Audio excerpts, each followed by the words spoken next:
జనసేన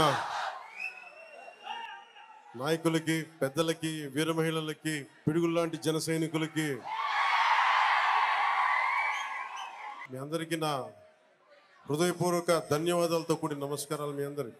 ఈరోజు పిఠాపురం తాలూకు విజయం ఇంత బలమైన మెజారిటీ తోటి జనసేనని నన్ను గెలిపించడం కాదు, ఈరోజు మోడీ గారిని కూడా మీరు గెలిపించడానికి మీరు అందరూ అండగా నిలబడ్డారు. పిఠాపురంలో మీరు నాకు ఇచ్చిన బలం రాష్ట్రం అంతా తిరిగేలా చేసింది. మీరిచ్చిన విజయం, భరోసా నన్ను రాష్ట్రం అంతా తిరగనిచ్చేలా చేస్తుంది. 25కి 21 ఎంపీలు కొట్టగలిగే స్థాయికి వెళ్ళాం. 21 ఎంపీలే ఈ రోజున మనకి ఎన్డీఏ ప్రభుత్వానికి బలంగా నిలబడ్డారు. నా గెలిపే అటు ఇటు ఉండుంటే మిగతా రిజల్ట్ నాకు ఎలా ఉంటే తెలిసేది, కానీ నా గెలుపుని గ్యారంటీ చేశారు. ఇక్కడ మీ అందరికీ పేరు పేరున నా హృదయపూర్వక నమస్కారాలు, హృదయపూర్వక ధన్యవాదాలు. పొద్దున కృష్ణరాజు గారు అని చెప్పి బీజేపీ నాయకులు అంటా ఉన్నా, పవన్ కళ్యాణ్ గారు గెలవగానే ఇక్కడికి వెంటనే వచ్చింటే బాగుండేది అని. నేను కేవలం ఒక ఎమ్మెల్యేని కాదు, మొత్తం ఎన్డీఏకి అండగా నిలబడ్డ వ్యక్తిని. నా కుటుంబం నన్ను అర్థం చేసుకుంటుంది, నాకు తెలిసి ఇప్పుడు రావు. బాధ్యతలు తీసుకున్నా. నిజంగా చెప్పాలంటే ఫ్యాన్ లేవు, ఏసీలే ఉన్నాయి, ఫ్యాన్లు తీసేసాం, పక్కన పెట్టేశాం. గుండెల లోతుల నుంచి మీకు చెప్తున్నాను, మీరే కనుక లేకపోతే పిఠాపురం ప్రజలు, పిఠాపురం జనసేన నాయకులు, పిఠాపురం ప్రజలు, మనకి కూటమి నాయకులు బలంగా కనుక నిలబడకుండా ఒక్క ఏకపక్షాన మనం బలంగా పోరాటం చేయకుండా ఉండుంటే ఈరోజు రాష్ట్రం రిజల్ట్స్, ఫలితాలు వేరేలాగా ఉండే. మీరు ఇచ్చారు బలం. నేను ఒకటే అనుకున్నా, గెలిస్తే నన్ను పిఠాపురం గెలిపించాలి. లేదు అంటే నేను ఒకటే అనుకున్నా, పాలిటిక్స్ నుంచి వెళ్ళడానికి కాదు, నేను మటుకు కూర్చోబెట్టి ఆల్మోస్ట్ ఒక బలమైన, ఇంకా ఎప్పుడు పోటీ చేస్తాను లేదు కూడా నాకు తెలియదు, ఆ స్థాయికి వచ్చేసాను. నేనేంటంటే పోటీ చేయడానికి, పదవులు అనిపించడానికి నేనేమనుకున్నానంటే, నా దేశం నాకు దేశభక్తినిచ్చింది, నా సమాజం నాకు బాధ్యతనిచ్చింది, నేను దీనికోసం పని చేస్తా. నాకు అవసరం లేదు ఇవన్నీ, కానీ తిట్లు తింటా, ఎందుకంటే నా దేశం మీద నాకు అంత పిచ్చి. నాకు నా బాధ్యత. మన సభలో మీరు చూశారు, అసెంబ్లీలో ఏం మాట్లాడాను నేను నా పార్టీ గురించి మాట్లాడలా. ఏ నేల అయితే, ఎవరి బలిదానం మీదైతే ఆంధ్ర రాష్ట్రం ఏర్పడిందో పొట్టి శ్రీరాములు గారికి ఆయన గుర్తు తెచ్చుకునే మాట్లాడాను. ఏ ముఖ్యమంత్రి ఈరోజు కూర్చున్నా, గతంలో కూర్చొని ఉన్నా, దానికి మూలకారకుడు ఎవడు? పొట్టి శ్రీరాములు. ఆయనే లేకపోతే, ఆయనే బలిదానం లేకపోతే మనకి ఈ రోజున ఆంధ్ర రాష్ట్రం అనేది ఉండేది కాదు. సో నేను ఉన్నది దేనికి అంటే, ఇంతమంది గొప్ప మహానుభావులు ఉన్నారు. నేను అన్నా క్యాంటీన్లతో మాట్లాడి ఒకటే అడిగాను, అన్నా గారి క్యాంటీన్లతో పాటు డొక్కా సీతమ్మ గారి క్యాంటీన్లు రావాలి. అన్నా క్యాంటీన్లు ప్రారంభిస్తున్నప్పుడు దాంట్లో కొంత భాగం డొక్కా సీతమ్మ గారి క్యాంటీన్లు కూడా ఉంటాయి. ఎందుకంటే అసలు మనకి ఈ రోజున ఒక పూట భోజనం పెట్టడానికి హోటల్లో పెట్టేయచ్చు, కొని పెట్టేయచ్చు. ఆ రోజుల్లో కట్టెలతో వండాలి, వర్షాలు, అలాంటి సమయంలో ఆవిడ కూర్చొని, అమ్మ సీతమ్మ ఆకలి అంటే కూర్చోబెట్టి అన్నం వండి పంపించే, లంకల దగ్గరికి వెళ్ళి కూడా ఆవిడ చేసేదంటే, అలాంటి విలువలున్న మనుషులు మనం గుర్తు తెచ్చుకోకపోతే సమాజం విచ్ఛిన్నం అయిపోతుంది. సో నాకు పిఠాపురం నాకు నిజంగా 2009 నుంచి నన్ను అడుగుతూ ఉన్నారు, మీకు నిలబడతామంటే నాకు నిజంగా నాకు చెప్పాలంటే ఎక్కడి నుంచి పోటీ చేయాలి, నాకు పోరాటం చేయడం ఒకటి తెలుసు. నాకు దాంట్లో గెలుపులు ఉంటాయి, ఓటములు ఉంటాయి, లేదంటే పదవులు ఉంటాయి, నాకేం తెలియదు. నాకేంటంటే ఏడుస్తున్న మనిషి కోసం నా వంతు ఎంత నేను కృషి చేయగలను, ఎంత నిలబడగలను, ఇంతే నా థాట్. దశాబ్దంన్నర నలిగిపోయా. నేను మీకేం చెప్పాను, రాగానే మీకు ఇందాక చెప్తా ఉన్నాను, నేను ఓటమి చూసిన వాడిని. నేను ఒక సినిమా రంగంలో పీక్లో ఉండి నాకు పాలిటిక్స్ రావాల్సిన అవసరం లేదు. కానీ నాకేమనిపించిందంటే చదువుకున్న చదువు, విజ్ఞానం బాధ్యతనిచ్చింది. నువ్వు పొట్టి శ్రీరాములు గారి త్యాగం మీద నువ్వు జీవితాన్ని గడిపేసి, స్వాతంత్ర సమరయోధులు త్యాగం వల్ల నువ్వు జీవితాన్ని గడిపేసి నువ్వేమి తిరిగి సమాజానికి ఇవ్వనంటే నీకు కుదరదు. అది నా అంతరాత్మ చంపేసిందని. దానికోసం వచ్చాను రాజకీయాల్లోకి. పదవి రావచ్చు, రాకపోవచ్చు, గెలవచ్చు, ఓడిపోవచ్చు. ఈరోజు గెలవచ్చు, కానీ నాకు ఈరోజున ఉప ముఖ్యమంత్రి కావచ్చు. కానీ నేను ఎప్పుడు ఒకటే మనిషిని. ఓడినా గెలిచినా, పదవి ఉన్నా లేకపోయినా నేను ఒకటే వ్యక్తి. అది మారను. నేను 2014లో కూటమి గెలిచినప్పుడు నేనేం ఆశించలేదు. అందరి కోసం పనిచేసి పెట్టాను. రాష్ట్ర ప్రభుత్వం బాగుంటుంది, ప్రజలు బాగుంటారు అనుకున్నాను. ఆ తర్వాత మీకు పర్యావసనాలు తెలుసు. 2019లో ఒంటరిగా పోటీ చేశాం, నలిగాం, ముందుకెళ్ళాం, నిలబడ్డాం. 2024లో మొన్న ఎన్నికలప్పుడు నేను ఆలోచిస్తున్నాను, రిజల్ట్స్ చూడాలా వద్దా, నాకు పిఠాపురం నన్ను గెలిపిస్తా లేదా, ఓకే ఏం లేదు నేను అనుకుంటున్నా. ఓడిపోయినప్పుడు నేను ఆ రోజుకు టీవీలు చూడాల. నేను ఒకటే పెట్టుకున్నా, టీవీలో చూడాలా లేదా నేను కూర్చొని ఆలోచిస్తా ఉన్నా. నాకేమనిపించిందంటే కూటమి అఖండ మెజారిటీతో గెలవబోతున్నది నాకు అర్థమైంది, నాకు తెలుసు. నేను ఏమి టీవీ చూడను, నేను ఒక్కడిని కూర్చున్నా, ఏదో పుస్తకం చదువుకుంటా ఉన్నా. ఎవరన్నా సరే వచ్చి నాకు చెప్పండి, మనం కూటమి గెలిచింది, జనసేన మొత్తం అన్ని స్థానాలు గెలిచింది, పవన్ కళ్యాణ్ పిఠాపురంలో గెలిచాడు. ఈరోజు ఇవి చెప్పండి. నేను చూడలా. ఎందుకు చూడలేదంటే నేను నా మనసుకి ఎట్లాంటి సంకేతాలను పంపదలుచుకోలే, టెన్షన్ పడదలుచుకోలే. నాకు అనిపించింది నా కర్మ నేను బాగా చేశాను, నా బాధ్యత నేను సరిగ్గా నిర్వర్తించా, వెనకడుగు ఇలా నిలబడ్డా. భగవంతుడు నా చేతులు ఏదిస్తే అదే అనుకున్నాను. కానీ అఖండ విజయం ఇచ్చాడు భగవంతుడు. ఇదే పిఠాపురంకి వచ్చి నేను సనాతన ధర్మాన్ని చాలా బలంగా పాటించే వ్యక్తిని, చాలా బలంగా పాటిస్తాను. అలాగే అన్ని మతాల్ని సమానంగా గౌరవించాను. అదే మన పిఠాపురంలో బంగారు పాపం దర్గా దగ్గరికి వెళ్ళాను.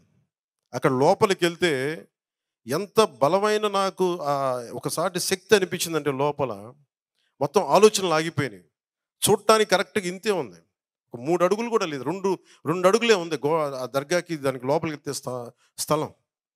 ఎంత శక్తివంతంగా అనిపించిందో నాకు.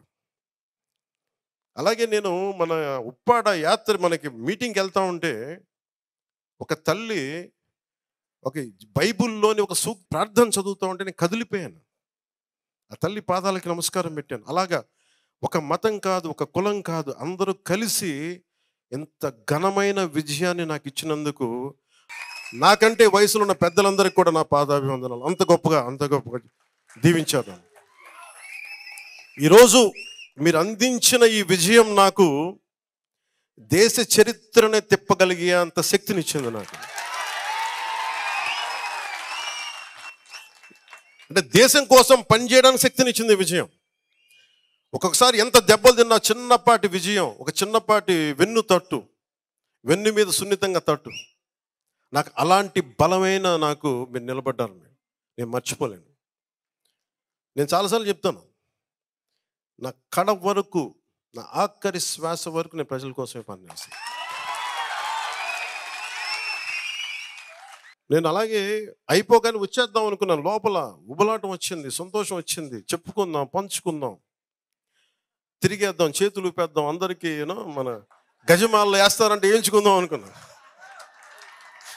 కానీ నాకు ఎలా ఉంటుందంటే,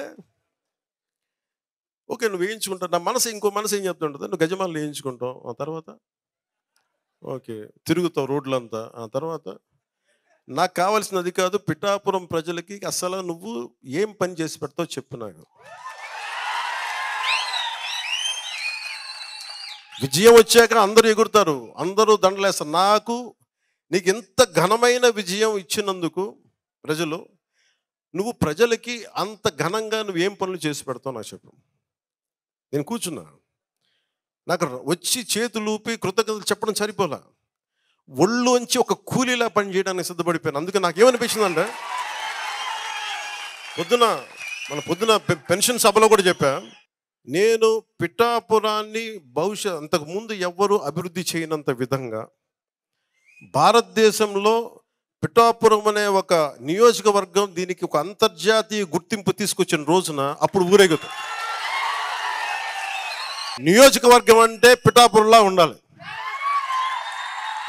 మతాల సామరస్యత కానీ, భిన్నమైన మతాల సామరస్యత కానీ, భిన్నమైన మనకి సమూహాల మధ్య సామరస్యత కానీ, అభివృద్ధి కానీ, చూడటానికి చక్కటి పల్లెటూరి వాతావరణం ఉండి, ఒకవైపు దర్గా, ఇంకొక వైపు ఆంధ్ర బాప్టిస్ట్ చర్చ్, ఇంకొక వైపు మనకి అమ్మవారి గుడి, కుకుటేశ్వర స్వామి, దత్తా శ్రీపాద శ్రీవల్లభుడు.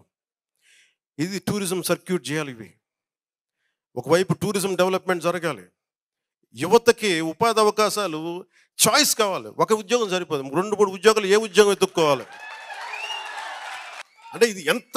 ఇప్పుడు అలాగే నేను కూర్చొని నేను పంచాయతీరాజ్ శాఖ తీసుకున్నా. నాకు విలేజ్ గ్రామాలంటే నాకు మన దేశానికి పట్టుకోమాట. అలాంటి గ్రామాల కోసం నేను ఏం చేయగలని చాలా పెద్ద డీప్ సబ్జెక్ట్ పంచాయతీరాజ్ శాఖ. చాలామంది పంచాయతీరాజ్ శాఖ కానీ చాలా కాంట్రాక్ట్లు వచ్చేసింది తీసుకుంటున్నది నాకు తెలియదు, కానీ నా ఉద్దేశం అది కాదు. నా ఉద్దేశం ఏముందంటే మన గ్రామాలకి ఏం చేయాలని ఒక్కొక్క రివ్యూ మీటింగ్ పెట్టి చూస్తూ ఉంటే, అసలు ఉదాహరణకి కేంద్ర జల్ జీవన్ మిషన్ రక్షిత మంచినీటి పథకం, ఏమంటే దీనికి ఎంత ఫండ్స్ ఉంటాయని పంచాయతీ అధికారులను ఉన్నతాధికారులను అడిగితే అన్లిమిటెడ్ సార్. అంటే మీకు ఎంత కావాలంటే, అంటే మీకు ఒక 10 కోట్లు 100 కోట్లు కావాలి, 100 కోట్లు వస్తాయి. కానీ దానికి 100 కోట్లు కేంద్రం నుంచి రావాలి అంటే మన కనీసం వాళ్ళు 70% 90 కోట్లు పెడితే మనం 10 కోట్లన్నా కనీసం ఇవ్వాలి, లేదంటే 70 కోట్లు ఇస్తే 30 కోట్లనే ఇవ్వాలి. ఈ స్కీమ్కి ఒక విధానం ఉంటుంది. ఆ 30 కోట్లు ఇచ్చే 10 కోట్లు 30 కోట్లు ఇచ్చే స్థాయిలో కూడా ప్రభుత్వాలు లేవు. ఒక్కొక్క చోటకి వెళ్తే కనీసం గుక్కెడు మంచి తాగడానికి మంచి నీళ్లు అవి కూడా ఇవ్వలేని పరిస్థితుల్లో మనకి ఇంత వ్యవస్థ ఉంది. ఒక్కొక్క పాలసీ చదువుతూ ఉంటే లోపలికి వెళ్ళి ఒక్కొక్క ఉన్నతాధికారితో మాట్లాడుతుంటే బ్రిలియంట్ పీపుల్, ఒక్కొక్కరు ఐఏఎస్లు, చాలా అనుభవజ్ఞులు. కానీ కేవలం ఇవనగానే ఏదో తూతూ మంత్రం పనులు చేస్తాం, పైపైన పనులు చేస్తాం, దీన్ని కాంట్రాక్టులు వాడేసుకుందాం, అలాంటిది ఏదో ఉందనుకుంటా. లేదంటే రకరకాల విధానం. మరీ గత 5 సంవత్సరాల్లో మన రోడ్లు పాడైపోవడానికి కానీ పంచాయతీ శాఖ నిధుల్ని ఏ మాత్రం వాడలేదు. ఈ రోజుకి ఒక దాదాపు 3,000 కోట్ల పైచిలకు డబ్బులు ఇవ్వాలి ఒక్కొక్క పనులకి. గుంతలు తీయాలి మనం, దాన్ని ఏముంటుందని గుంతలు పూడ్చే ఒక దాని కింద ఒక హెడ్ కూడా లేదంటే దాని ఈ ఖర్చు కింద ఆ పద్దు ఉంటుంది, ఈ పద్దు కింద అది కూడా వేయట్లేదంట. అంటే అంత నిర్లక్ష్యంగా చేశారు గత ప్రభుత్వం. అంత అడ్డగోలుగా నిర్లక్ష్యం. నేను వాళ్ళు తిన్నారా, వాళ్ళు మనల్ని పర్సనల్గా తిట్టారా, ఇవన్నీ పక్కన పెట్టండి, నాకు అది కూడా పెద్ద ఇష్యూ కాదు. కానీ ఇన్ని కోట్ల మంది ప్రజలకి సంబంధించిన ఇంత విలువైన శాఖని ఎందుకు ఇంత సద్వినియోగం చేసుకోలేరంటే, ఏదో జరుగుతాయి పనులు వెళ్ళనివ్వండి, కాంట్రాక్ట్లు వచ్చినాయా లేదా. ఇప్పుడు నేను వచ్చి దాన్ని ఆ వ్యవస్థ నేను ఒక్కడే మార్చలేను. అందరినీ అధికారులను ఏమడుగుతున్నాను అంటే, నేను సహాయ సహకారాలు అడుగుతున్నాను. దయచేసి నాకు ఏదో చెయ్యాలని వచ్చిన తపన ఉంది, మీరందరూ నాకు సహాయం చేయండి. నాకు వెళ్ళి మన కొత్తపల్లి ఉప్పాడు రోడ్లు చూపించాను. ఇక్కడి నుంచి కాకినాడ వరకు అది సుందరంగా మనకు ఉండే వైజాగ్ బీచ్ రోడ్లాగా, రామకృష్ణ బీచ్ రోడ్లాగా చేయొచ్చు, అంత అద్భుతంగా ఉంటుంది. నాకు అలాంటి సహకరించండి. నేను పంచాయతీ రాజ్ శాఖ నాకు సలహాలు సూచనలు ఇవ్వండి అంటే, ఒక్క పిఠాపురం నుంచే నాకు దాదాపు 1424-23 నాకు ఇన్పుట్స్ వచ్చినాయి. మన దుర్గాల్లో ఏమున్నాయి, మనకి కొత్తపల్లి వంతాలో ఉండే మనకి కొత్తపల్లి ఉప్పాడలో ఉండే గ్రామాల్లో అన్నీ ఏమేమి ఉన్నాయి, ఏ సమస్యలు ఉన్నాయి, పూసకొచ్చినట్టు చెప్పారు నాకు. అంటే ఇంత నేను కోరుకుంది ప్రజలు మమేకమై మనందరం కలిస్తే తప్ప ఈ సమస్యని పరిష్కరించలేదు. నేను మీకు మాటిస్తున్నాను, గతంలో ఇప్పుడు దాకా పంచాయతీరాజ్ శాఖ ఎలా చేసినా తెలియదు, కానీ నేను నడిపే పంచాయతీరాజ్ శాఖ చాలా చాలా బలంగా పనిచేసేలా బాధ్యత నేను తీసుకుంటాను. ఎన్విరాన్మెంట్, పర్యావరణం, పొల్యూషను, అడవి, ఇవి కూడా ఎందుకు తీసుకున్నానంటే, మన ఉదాహరణకి నగర వనాలను ఉంటాయి. నగర వనాలను అభివృద్ధి చేసుకోవచ్చు. బోల్డంత సెంట్రల్ స్కీమ్స్ ఉన్నాయి. అలాగే యువతకి కావాల్సిన స్కిల్ డెవలప్మెంట్ కానీ, ఈరోజు నేను అడిగితే ప్రతిసారి పాపం ఇందాక కూడా వచ్చినప్పుడు మా కూర్చోబెట్టి మా టెంపరీ ఉద్యోగాలు అయిపోయినాయి. ఈ సేవా కేంద్రాలు కానీ ప్రభుత్వం మారినప్పుడల్లా క్షేత్రస్థాయి ఈ నరేగా తాలూకు క్షేత్రస్థాయికి మనకి అసిస్టెంట్స్ అందరిని తీసేస్తారు ప్రతిసారి వచ్చి. నాకేమనిపించిందంటే, ప్రతిసారి ప్రభుత్వం మీద ఆధారపడలేము ఉద్యోగాలకి. కానీ పెట్టుబడులు పెట్టే స్థాయిలో మనకి ఇక్కడ పెట్టుబడిదారులు రావాలి ఇక్కడ మనకి. సో ఆ దిశగా నేను ఆలోచిస్తున్నాను. అందుకని కేవలం ప్రభుత్వ ఉద్యోగాలని కాకుండా ప్రైవేటు వ్యక్తులు వచ్చి సంపాదన పెంచేలాగా, మనకి ఒక ఉద్యోగానికి 3-4 ఉద్యోగ అవకాశాలు వచ్చేలాగా అలా ఉండాలి అంటే చాలా త్రికరణ శుద్ధిగా మనస వాచ కర్మ పనిచేసే నాయకుల సమూహం కావాలి.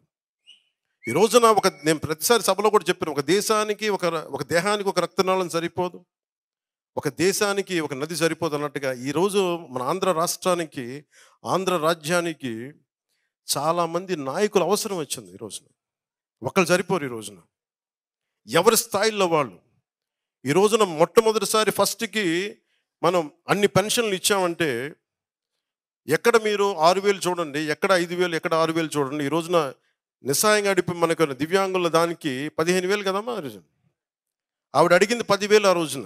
10,000 ఇస్తే బాగుంటుందన్న. కానీ ఈరోజు 15,000 ఇవ్వగలిగాం.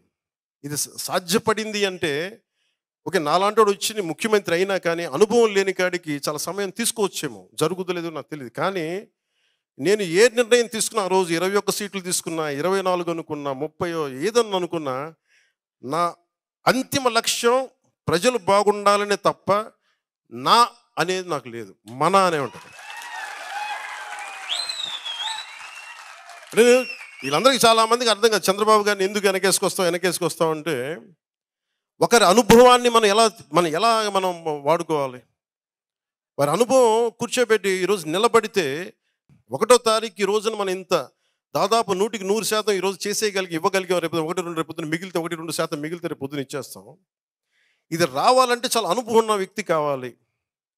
నేను ఈ రోజున మనం నిలబడింది 21 ఎంపీలు గెలిచారు ఆయన మనకి ఉమ్మడి మన కూటమిలో.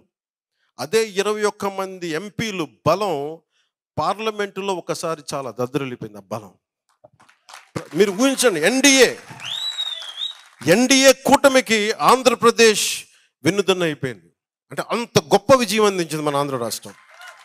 అది మీ దీవెన, మీ చలువ, మీ ఆశీస్సులు. అంటే నాకు ఇంత మాత్రం మీరు పిఠాపురం నిలబడితే అది మొత్తం దేశానికి కూడా బలం అయిపోయింది. అంటే నాకు అంత బలం ఇచ్చింది పిఠాపురం. అసలు జన సైనికులు, వీర మహిళలు ఈ రోజున ఇక్కడ మీరున్నారు. అసలు నాకు ఎక్కడెక్కడి నుంచో దేశ విదేశాల నుంచి వచ్చి ₹1,00,000 ఖర్చు పెట్టుకొని మరి వచ్చి ఓట్లేసి ఎంతమంది, ఒకళ్ళైతే నాకు పాపం ప్రాణాలు కూడా కోల్పోయారు. నాకు ఈ రోజుకి బాధగా ఉంటుంది. అంటే ఏమిస్తే రుణం తీర్చుకుంటాం. నాకు నిజంగా ఈ పదవి నేను అలంకరించింది నాకు బాధ్యతను పెంచింది, కానీ నాకు నిజంగా ఆనందాన్ని ఇచ్చేది కాదు, బాధ్యతను పెంచింది. భయం ఉంది నాకు, భయం ఇచ్చింది, నాకు బాధ్యతను పెంచింది. సో నేను కోరుకునేది కూడా ప్రతిసారి ఇంత ఇచ్చిన బాధ్యత, నా భుజస్కంధాల మీద పెట్టిన ఈ బాధ్యతను ఎలా నేను ముందుకు తీసుకెళ్ళాలి. భగవంతుడిని, పురోహితిగా అమ్మవారిని కూడా అదే పెట్టుకున్న, తల్లి నాకు ఆ శక్తినివ్వు, నాకు ప్రజలకి సేవ చేసే శక్తినివ్వు, నాకు సరైన మనస్సునివ్వు. రోజు ఒక నిర్ణయాలు తీసుకోవాలి, ఆ నిర్ణయాల్లో ఒక సరైన మనసు వచ్చేలాగా నాకు ఆ శక్తినివ్వు తల్లి. ఇదే నేను కోరుకుంటా ఉన్నా. సో నేను ఏమి చేసినా మీరందరూ బాగుండాలని చేస్తాను. అసలు నాకు నిజంగా కన్నీళ్ళు వచ్చినాయి మీరు పడ్డ కష్టం. ఎన్ని రాత్రులు అసలు ఒక్కొక్క చోటకి వెళ్తే ఒక్కొక్క కథలు. నాకు ఒక్కొక్క ఊరికి వెళ్తే, మేము ఎక్కడో ఆస్ట్రేలియా నుంచి వచ్చి ఒక 6 మంది తిరుగుతూ ఉంటే ఒక అతను వచ్చి బజ్జీలు ఇచ్చేవాడు. ఒక గంపటి బజ్జీలు. దేనికంటే జనసేనకి ఇది నా కాంట్రిబ్యూషన్, మీరు అందరూ పని చేస్తారు రోజు. అట్లాగా ఎంత సంపాదిస్తారు ఆయన? ఒక చిన్న బజ్జీలు కొట్టుకు పెట్టుకుని ఆయన ఎంత సంపాదించగలరు? కానీ ఎంత ప్రేమ ఉంది అంటే, నా సంపాదన కొంత మీకు ఇవ్వాలి, మీరు కష్టపడుతున్నారు మీరు అందరూ అని చెప్పి ఇచ్చారు. నాకు అట్లాగే చిన్న చిన్న పనులు చేసుకునేవాళ్ళు. నాకు కదిలిపోయాను నేను ఆ ప్రేమకి. నేను అలాంటి ప్రేమకి నేను రుణగ్రస్తుడిని. నేను చాలా చాలా చాలా రుణగ్రస్తుడిని. ఎంత కదిలిపోయానో నేను. అట్లా ఒక్కొక్కళ్ళు ఆడపడుచులు ఎండ వెనక తిరిగి మలమలమలాడిపోయి ఎండలో తిరుగుతా, ఎండలో మాడిపోతా, 50 డిగ్రీలు 47 డిగ్రీలు ఎండలో మాడిపోతా క్యాంపెయినింగ్ చేస్తే నాకు ఏమిచ్చి నేను రుణం తీర్చుకోగలను? నాకు విజయం నా కోసం కాదు. నేను అనుకున్న ఒక ఆశయం కోసం మీరందరూ చెయ్యూత కలిపినందుకు మీ అందరికీ ఎన్నిసార్లు శిరస్సు వంచి నమస్కరించినా నా కృతజ్ఞత సరిపోవట్లేదు. నేను ఏమి చేయగలను దీనికి అంటే, అనుక్షణం అహిర్నిశలు పని చేయడానికి సిద్ధపడ్డా. కానీ మనకి ఏం కావాలి గుణం అంటే డిసిప్లిన్ కావాలి మనకి. ఈ రోజున మనది ఎలాంటి జనసైన్యం అంటే ఇది ఒక అరాచక పాలన, ఒక దాష్టీకం చేసే పాలనని ఎదురొచ్చి మరి గుండెల్ని ఇట్లా బయటికి తీసి మరి నిలబడింది జనసేన.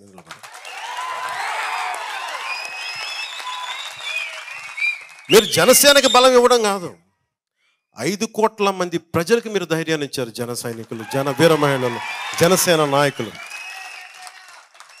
ఎందుకంటే నాకు అందరిది చెప్తారు, అన్ని పార్టీల నాయకులు చెప్తారు, మీ వాళ్ళు వచ్చిన తర్వాత మాకు ధైర్యం వచ్చినందుకు మేము కూడా రోడ్ల మీదకి వచ్చాం.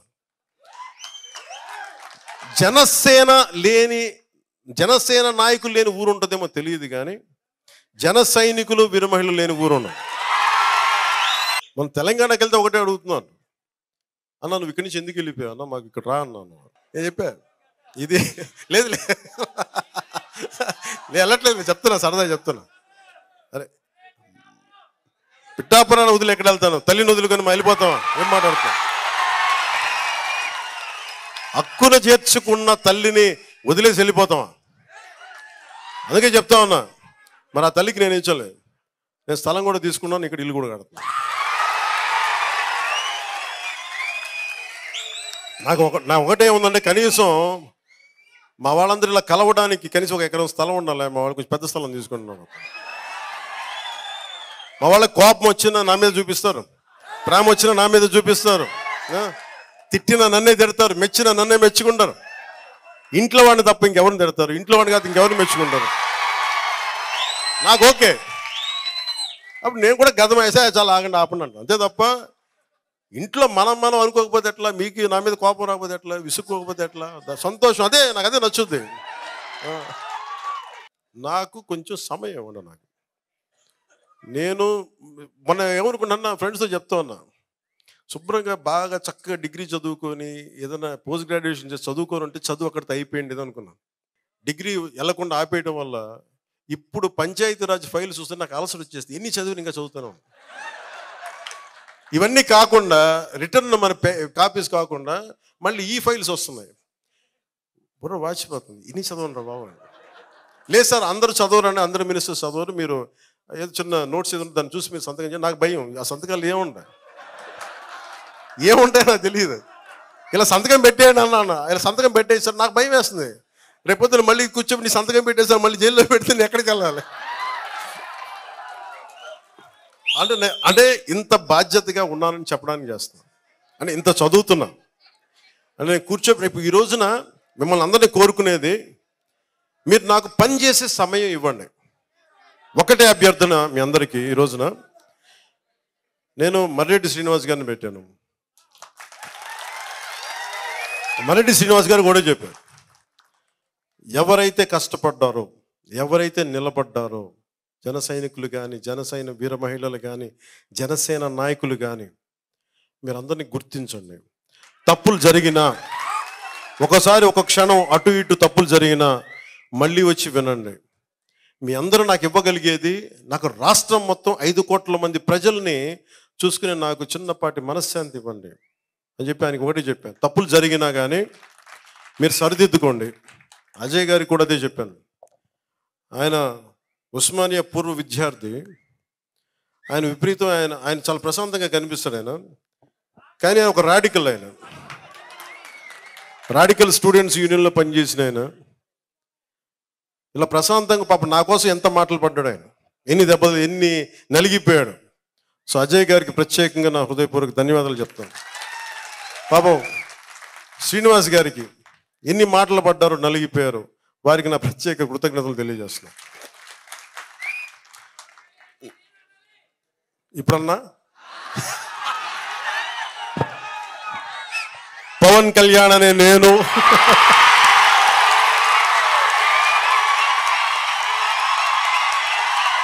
చాలా బాధాకరమైంది ఏంటంటే, పాప మా ఇంట్లో మా వదిన ఎక్సెప్ట్ చిరంజీవి గారు తప్ప పవన్ కళ్యాణ్ అని నేను మీరు చూసారేమో కానీ టీవీల్లో కనీసం చిరంజీవి గారు తప్ప ఇంకెవరు వినలా.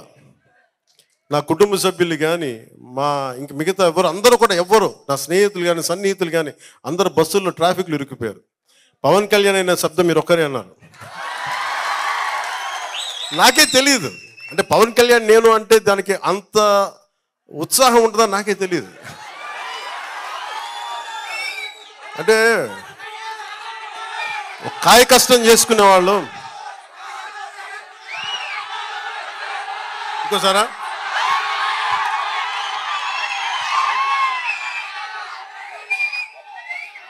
ఓకే సార్, కొంచెం దీన్ని మార్చుకుందాం.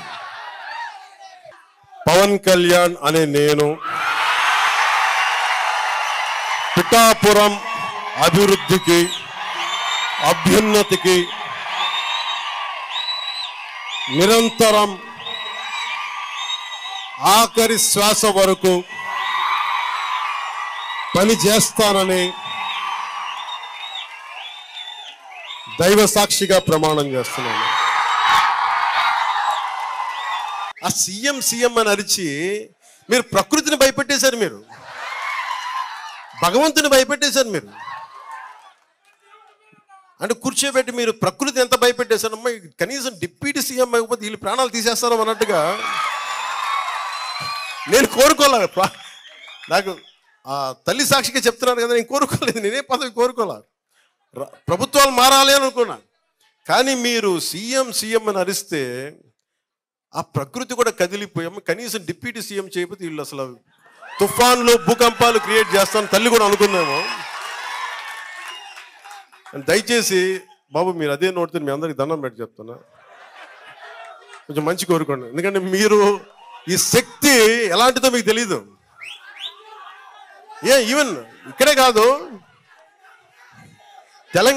తెలంగాణకి వెళ్ళినా కానీ ఇదే నినాదం. అంటే మీ శక్తి ఎలాంటి శక్తి అంటే మీది ప్రకృతిని కదిలించేంత శక్తి మీది. అంటే ఎండిపోయిన ఎడారిలో మబ్బు రాని చోట, మబ్బు లేని చోట కూడా మబ్బులు తెప్పించి వర్షం కురిపించి ఎడారు భూములను కూడా పచ్చని పంటలుగా చేసేంత శక్తి ఉంది మీకు. అంత శక్తి ఉంది. సో మీ మానసిక శక్తిని మన పిఠాపురం అభివృద్ధితో పాటు రాష్ట్ర అభివృద్ధి, తద్వారా దేశాభివృద్ధి, తద్వారా భారతదేశం 2047కి సూపర్ పవర్ కావాలి భారతదేశం. ఆద్యం దాని ఇక్కడ మొదలు పెడతాం. అంటే ఒక మనిషి తలుచుకుంటే ఎంత చెయ్యగలడు.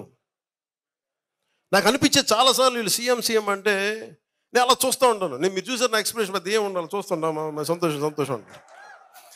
నాకు అనిపించింది అంటే ఒక జపం తాలూకు శక్తి ఎంత ఉంటుందా, ఒక మాట పదే అంటే దానికి శక్తి వచ్చేస్తా అంటే మీరు ప్రూవ్ చేశారు దానికి. వావ్ అనిపించింది. ఎంత ప్రేమ ఉండాలి ఆ మాట మాట్లాడాలంటే, ఎంత శక్తి ఉండాలి దానికి. అదే బాబా ఆ శక్తి భరించలేకే ప్రకృతి కదిలిపోయింది. ఆ శక్తి తట్టుకోలేకే కదా. మరి నాకు భయం వేస్తుంది ఇప్పుడు నాకు మీరు వల్ల. ఎందుకంటే నేను ఏదో నాకు ఎవరుంటారు, ఆరాధ్య దైవాలు ఎవరుంటారు. ఒక పొట్టి శ్రీరాములు ఉంటాడు, ఒక నాని పాల్కీ వాళ్ళ ఉంటారు, ఒక మనకి బాబాసాహెబ్ అంబేద్కర్ గారు ఉంటారు. ఇలాంటి మహానుభావులు ఉండి నాకేముంటుంది, వీళ్ళకి పదవులు లేకపోయినా దేశం కోసం పనిచేశారు కదా. నేను ఆ కోవకు చెందితే మీరేమంటారు అలా అంతా కుదరదు, నువ్వేం చేసుకుని మాటికి ఇలా ఉండాలి. కానీ నాకు భయం వేసేది. ఇప్పుడు నన్ను చేశారు మీరు, రామకోట్లా చేశారు మీరు, సీఎం కోటి చేశారు మీరు, డిప్యూటీ సీఎం కోటి అయిపోయింది. భయం వేస్తుంది నాకు. ఇది ఇది మీ ద్వారా, మన పిఠాపురం ద్వారా, మీ మీ జపం ద్వారా మీరు నామం చెప్పారు కదా సార్. ఎందుకు చెప్తున్నానంటే, మీరు కనుక మీ మనస్సులో అందరూ ఈ దేశం బాగుండాలి, ఈ నేల బాగుండాలి అని మీరు కోరుకుంటే జరిగిపోదు. అంతే చేయండి. నాకు ఎలాంటి అంటే, నా కృష్ణుడు చెప్పినట్టుగా అక్కడ గురి పెట్టి కొట్టేస్తాను. మీరు ఎలా ఉండాలంటే మీరు శ్రీకృష్ణులా ఉండాలి. మీరు ఒకటే చెప్పండి, పిఠాపురం అద్భుతంగా ఉండాలి, చేసేస్తాం. ఆంధ్రప్రదేశ్ వెనక్కి తిరిగి చూడకూడదు, అప్పులన్నీ తీర్చేస్తాం. భారతదేశంలోనే అత్యధికమైన గొప్ప రాష్ట్రంగా ఉండాలి, రాజ్యంగా ఉండాలి, చేసేస్తాం. ఈ రోజున 21 మంది పార్లమెంటు సభ్యులతోటి ఎన్డీఏకి వెన్నుదన్నుగా నిలబడ్డాం. అలాంటిది ప్రపంచానికి వెన్నుదన్నులాగా నిలబడగలిగే శక్తి కూడా అది మనం సాధించగలం భవిష్యత్తులో. ఏం లేదు, మనం అనుకుంటే జరిగిపోద్ది. కాకపోతే దానికి చాలా ధర్మబద్ధంగా ఉండాలి ఆ కోరిక. నాకు 1000 కోట్లు కావాలి, అక్కడ ఒక 2000 ఎకరాలు కావాలి, ఋషికొండ కావాలంటే జరగదు. అబ్బే అవి అయితే జరగవు. నువ్వు ధర్మాన్ని రక్షించే పనికి పూనుకుంటే అప్పుడు ఏమీ జరుగుతుంది. అదే దానికి కూడా చాలా నలిగిపోవాలి, చాలా నలిగిపోవాలి. నేనేమనుకున్నానంటే, నేను నలిగిపోతాను, నా తర్వాత ఇంకొకళ్ళు ఎప్పుడుకో జరుగుద్దని అనుకున్నాను. కానీ మార్పు ఇక్కడే మొదలు పెట్టాలనుకున్నాను. నేను అనుకున్నాను, మీరు చేశారు. ఈరోజు నేను ఒకటే అనుకుంటున్నా, పదవుల దగ్గర ఆగిపోతే ఎట్లా? నేను ఒకటే సంకల్పం పెడదాం, ఇది పిఠాపురం సంకల్పం పెడదాం. ఈరోజు ఈ మాటలు చెప్పి నేను ముగిస్తాను. సార్, ప్రకృతి మాట మనకి శాసనం, ధర్మం మనకి శాసనం. నేను ఒకటే కోరుకోండి, ఈ రోజున మనం సంకల్పిద్దాం. ఎలాంటి సంకల్పం అంటే వజ్ర సంకల్పం. అది ఎలాంటి సంకల్పం అంటే, పురోహితిక అమ్మవారు, కుక్కుటేశ్వర స్వామి, శ్రీపాద శ్రీవల్లభుడు, ఇంకొక మూలకెళ్తే బంగారు పాపమ్మ, ఇంకొక చోటకి వెళ్తే, ఇంకో పక్కకి వెళ్తే ఆంధ్ర బాప్టిస్ట్ చర్చ్, అన్ని సకల మతాలు, సకల దేవతలు అందరూ వెలిసిన ప్రాంతం ఇది. ఈ ప్రాంతం నుంచి నేను సంకల్పిస్తున్నాను, మనకి పిఠాపురం ప్రపంచానికే మార్పు ఇక్కడి నుంచి మొదలవ్వాలి. అది ఎలాంటి మార్పు అంటే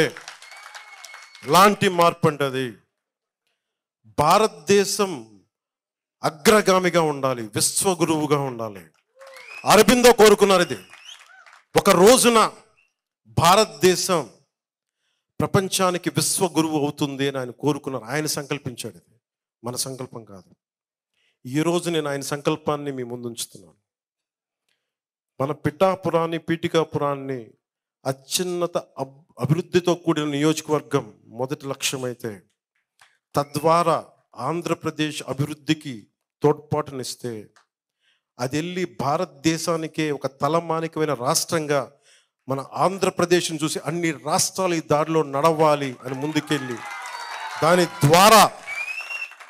ద్వారా భారతదేశం అంటే తలెత్తి చూసుకునేలాగా ఒక 5 సంవత్సరాలు కాదు, 10 సంవత్సరాలు ఎప్పటికీ ఏదైతే ఈ దేశ ధర్మం ఉందో అది ప్రపంచానికి చాటి చెప్పేలా, భారతదేశం శక్తి సంపన్నతని ప్రపంచానికి తెలియచేసేలా, సకల గురువులు ఇది విశ్వగురువుని చెప్పేలా, అలాంటి బలమైన వజ్ర సంకల్పాన్ని నేను సంకల్పిస్తున్నాను, మీ ముందు పెడుతున్నాను.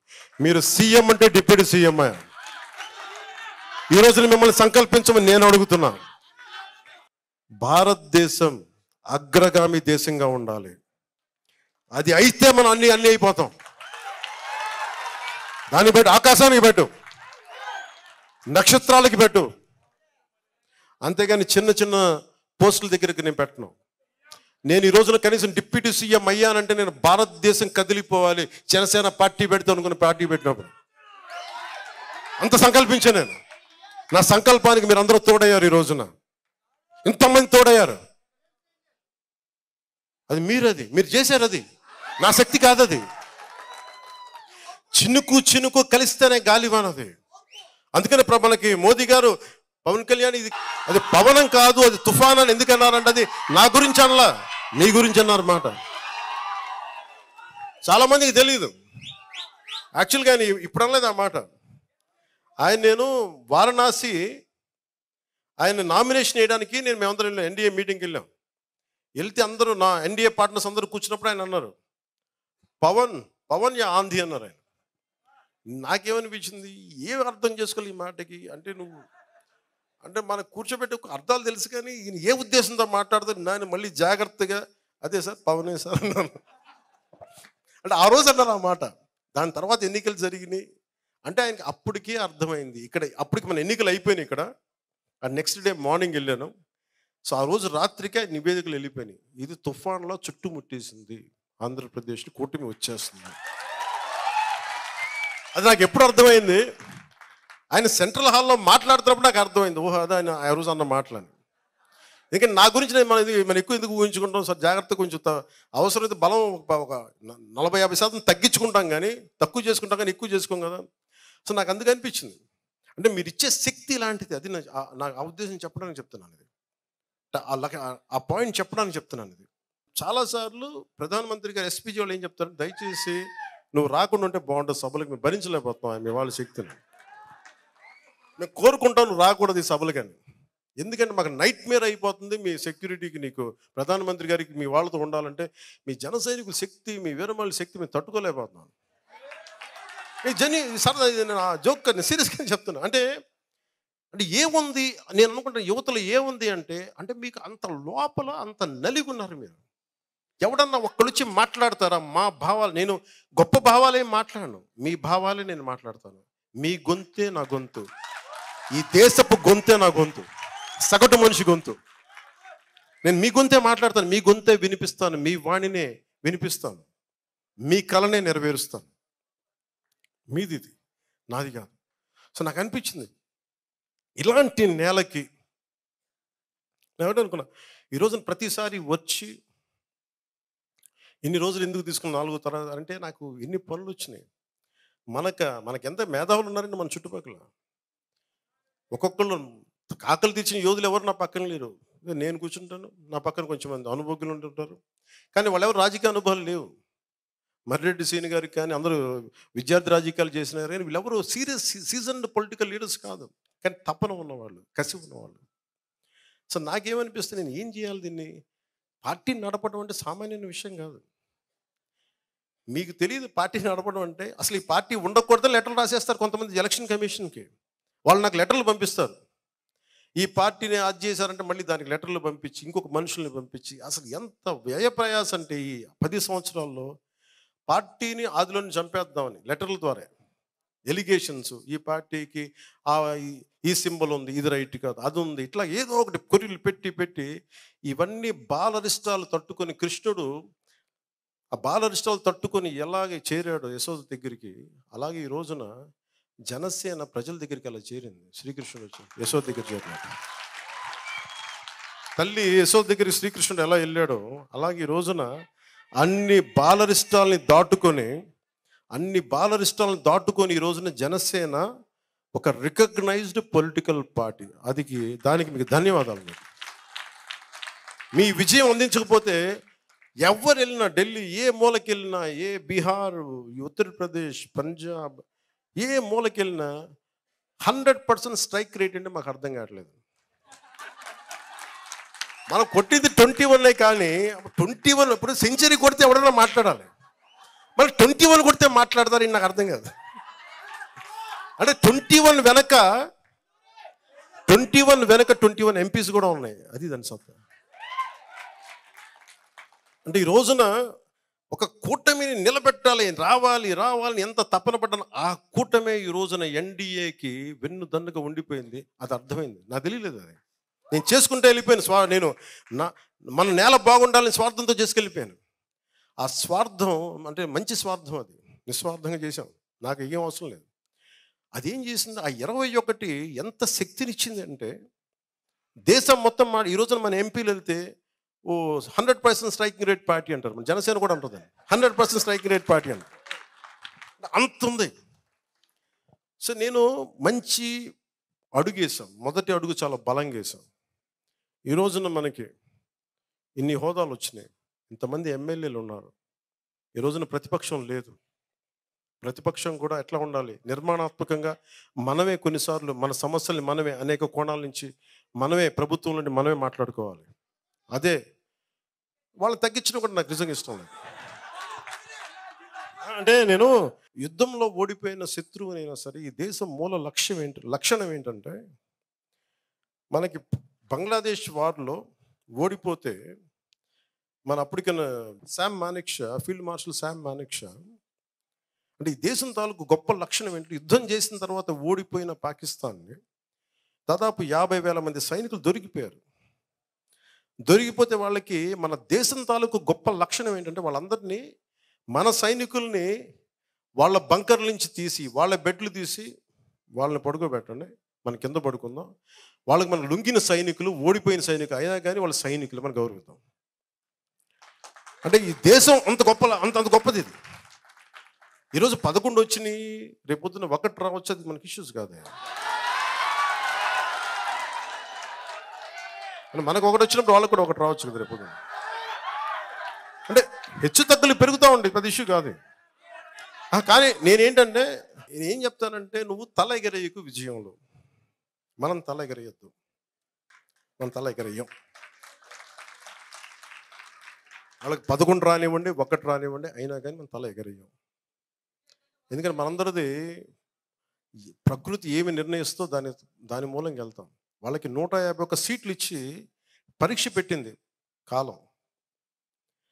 ఆ కాల పరీక్షలు తట్టుకోలేకపోయారు. 151 సీట్లు రాగానే వాళ్ళు ఏమనుకున్నారు, ఏదైనా చేసేయచ్చు అనుకున్నారు. అలా చేయడానికి కుదరదు. అందుకనే వాళ్ళకి అది మనకు పాఠం. అది మనం వాళ్ళని తగ్గించడానికి ఇవన్నీ కాదు. నేను ఓడిపోయినా, నేనేం చెప్పాను, వాళ్ళు ఓడిపోయినా కానీ నాకు వ్యక్తిగత కక్షలు ఏమి ఉండవు. సిస్టమిక్ కరెక్షన్సే ఉంటాయి. సిస్టమిక్ కరెక్షన్స్ కొంతమంది వ్యక్తులు దొరికితే దాన్ని పర్యవసానం వాళ్ళు ఎదుర్కోవాలి తప్ప, పర్సనల్గా నువ్వు ఆ రోజు ఇవి చేశారు ఆ సిస్టమ్, అలాంటి వ్యక్తిగత ద్వేషాలకి దాడులకి నేను దిగను. మన వాళ్ళని కూడా దిగద్దని నేను కోరుకుంటున్నాను. తేడా మనం అదేగా చూపించాలి. మనకి వాళ్ళకి ఏంటి తేడా? మనం చేయాల్సింది ఏంటంటే, వాళ్ళలా కాకుండా ఉండటం మనం చేయాల్సింది. మీకున్న శక్తి అలా ఏంటంటే, హ్యావ్ డిసిప్లిన్. మనకు కావాల్సింది ఈ రోజున చాలా నిలకడ కావాలి. 21 సీట్లు ఇచ్చి ప్రజలు మనల్ని గుండెల్లో పెట్టుకున్నప్పుడు దాన్ని చాలా బాధ్యతగా ముందుకు తీసుకెళ్దాం. ఎలా దీన్ని పటిష్టం చేద్దాం, ఎలా దీన్ని ఇంకొంచెం ముందుకి బలంగా తీసుకెళ్దామని ఆలోచించాలి తప్ప, దాడులు చేయడం, ఇబ్బంది పెట్టడం, ఇది చేస్తే ఏమైపోతుంది, వాళ్ళు మనలో మనుషులే కదా, వాళ్ళు బయట వాళ్ళు కాదు కదా. చాలాసార్లు చెప్పాను, వైసీపీ నాయకు నా శత్రువు కాదు, నా ప్రత్యర్థి కాదని. ఇంగ్లీష్లో ఒక సామెత ఉంటుంది, you reap what you sow. నువ్వేదైతే నాటుతావో నీకు అదే తిరిగి వస్తుంది. నువ్వు ద్వేషం నాటితే ద్వేషమే తిరిగి వస్తుంది, నువ్వు ప్రేమ ఇస్తే ప్రేమే తిరిగి వస్తుంది. నేను ప్రేమనే ఇస్తున్నాను, ప్రేమే తిరిగి రావాలి. నేను అభివృద్ధినే ఇచ్చాను, అభివృద్ధి తిరిగి రావాలి. ఎదుటి వాళ్ళు బాగుండాలని కోరుకున్నాను, మనం బాగుండాలని ఉంటుంది. వీడు నాశనం అవ్వాలి, ఆడు పోవాలి నేను ఎప్పుడు కోరుకోను.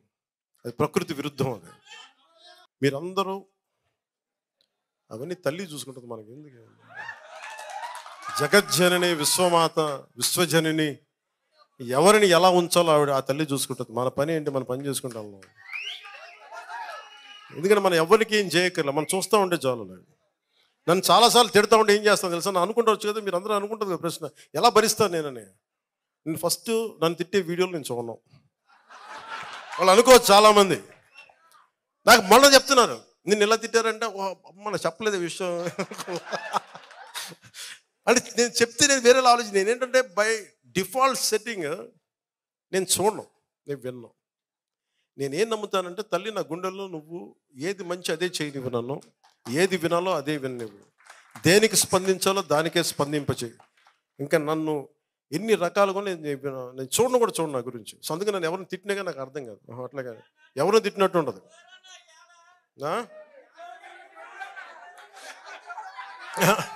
అలాగా వినండి, ఈరోజు మనకున్నది 5 సంవత్సరాలు, దాంట్లో దాదాపు ఒక నెల అయిపోయింది. ప్రతిరోజు ప్రతి గంట చాలా కీలకం. నాకు ఇలా ప్రతిసారి కలవటం కంటే కూడా నాకు పని చేస్తే మీ జీవితాల్లో మార్పు తీసుకురాగలుగుతాయి. అలాగే జన సైనికులందరికీ చెప్తున్నాను, ముఖ్యంగా యువతకి చెప్తున్నాను, అమ్మ మిమ్మల్ని ఎక్కడ మర్చిపోతాం తల్లి, మీరు నా మీద కోపపడతట్లా. తల్లి లేకుండా నా పదం ప్రయోగం ఉంటుందా? జనసేన అంటే ముందు మీ పేరే చెప్తాను తల్లి.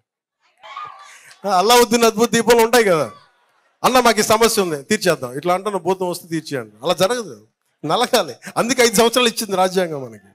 ఈ 5 సంవత్సరాలు మీరు కనీసం సంవత్సరం చూడాలి. కనీసం దోచేశారు వీళ్ళు, అందరూ అడ్డగోలు చేశారు.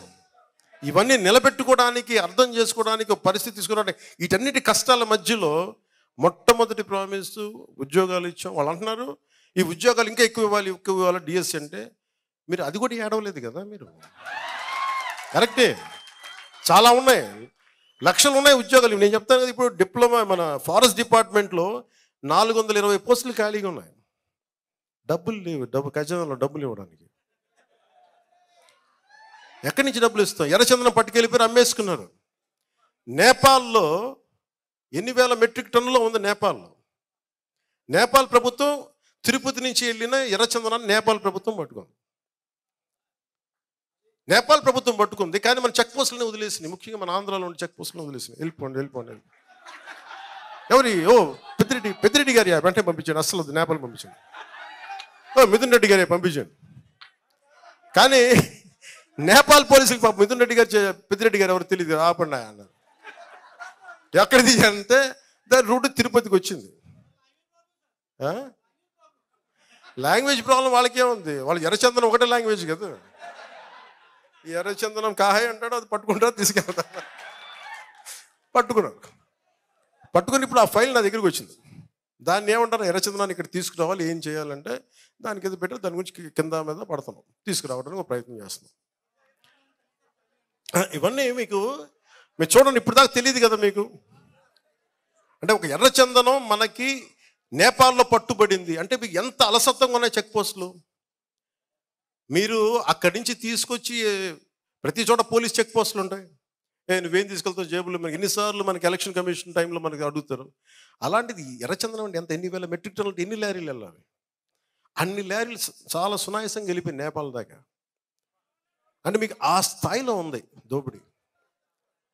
కరెక్ట్, సినిమాలు తీయచ్చు, కానీ ఒక అడవిని కొట్టి ఒక చెట్టుని పెంచడం ఎంత కష్టమో మీకు తెలుసా? మనందరికీ తెలుసు. అది కొట్టే వాళ్ళకి తెలియదు అది సంగతి. ఒక చెట్టు కొడితే 25 చెట్లు నాటాలని అరణ్య సూక్తం చెప్తూ ఉంటుంది. ఆ చదువులు చదివితే కదా, ఆ విజ్ఞానం ఉంటే కష్టం తెలుస్తుంది. కొట్టేసుకుందాం, పెంచేసుకుందాం, అమ్మేసుకుందాం, ఏం చేసుకుంటారు? ఎక్కడ తింటారు డబ్బులు? పేపర్లు తినాలి అన్నం బదులు. మీరు ఇవన్నీ అర్థం అంటే నేను ఎందుకు చెప్తా అంటే, ఇవన్నీ మీరందరూ ఇంత లోతుగా చూస్తున్నాం. అసలు ఈ రోజున సివిల్ సప్లైస్లో ఎంత టన్నుల బియ్యం దోచేస్తున్నారు మీకు చెప్తా వచ్చాం. మనోహర్ గారికి నేను ఒకటే చెప్పాను, మనం మాట్లాడాం, సివిల్ సప్లైస్ మీ చేతిలో పెట్టాం, అక్రమ రవాణా బియ్యం మీద ఉక్కుపాదం మోపండి, అది ఒక్కటే మాట చెప్పాను. ఆయనకి నా అభినందనలు. బలంగా చేశారు, సీజ్ చేశారు గోడౌన్స్. కానీ వెనకున్న సూత్రధారులను పట్టుకోవాలి, ఎవరెవరో తెలియదు, ఇంకా ఎతుకుతున్నాం, చూద్దాం. అలాగే చెరువులు, మట్టి, ఇసుక, శ్మశానం, మైనింగ్ అన్నీ పట్టుకుపోతాం. ఇవన్నీ ఆపాలి. ఇదేంటంటే ఇది మేము ఒక్కలం చేసేది కాదు. ఒక తెలుగుదేశమో, జనసేనో, భారతీయ జనతా పార్టీ నాయకులు, గౌరవ ముఖ్యమంత్రి చంద్రబాబు గారు కాదు, మీరందరూ కలవాలి. దీంట్లో ఒక మార్పు రావాలి అంటే మీరందరూ కలిస్తే తప్ప మార్పు రాదు. అలాంటి మార్పుకి మన పిఠాపురంలో శ్రీకారం చుట్టాం. ఆ మార్పు ఒక రోజున ప్రపంచం ఇటువైపు చూస్తుంది. ప్రపంచ దేశాలు పిఠాపురం వైపు చూస్తాయి.